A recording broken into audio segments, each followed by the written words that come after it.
শোনো ভাই, মমতা ব্যানার্জির কথা কোনো মতে বিশ্বাস করা যাবে না।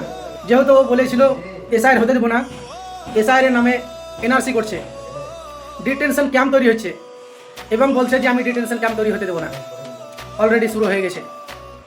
বিজেপিকে তো বিশ্বাস করা যাবে না, ও তো করাছে পার্টি, অত গুনতিতে ধরি না ওকে। টিএমসিকে যাকে যেহেতু আমরা তাকে বিশ্বাস করতাম যে না এটাই আমাদের ভালো পার্টি, কিন্তু ও 2 নম্বরই কাজ করছে। ওকে বিশ্বাস করা যাবে না, কোনো পার্টিকে বিশ্বাস করা যাবে না।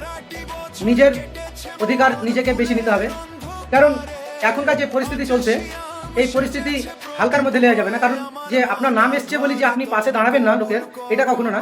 কারণ এই আমার নাম ঠিক আছে, আমার পাশের বাড়ির ভাইটার নাম ঠিক নেই, কিংবা আমার বোনের নাম ঠিক নেই। হ্যাঁ, এই জিনিসটা সবসময় খেয়াল রাখতে হবে মাথায়। যেহেতু সব জিনিসে আগে ইতিহাসের খাতা যে নামগুলো আছে ওই নামগুলো কিছুটা তুলে ধরবে, দেখবে।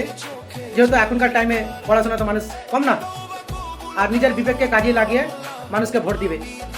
কারণ একটা ভোটের জন্য 5টা মানুষের কষ্ট সহ্য হচ্ছে না, বুঝলে। তোমাদের মতামত তোমরা নিজের নিজের বেছে না হয়, তবে এইটুকুন বলবো, বারবার অনুরোধ করবো যে ভোট নিজের বিবেককে কাজে লাগিয়ে দিও।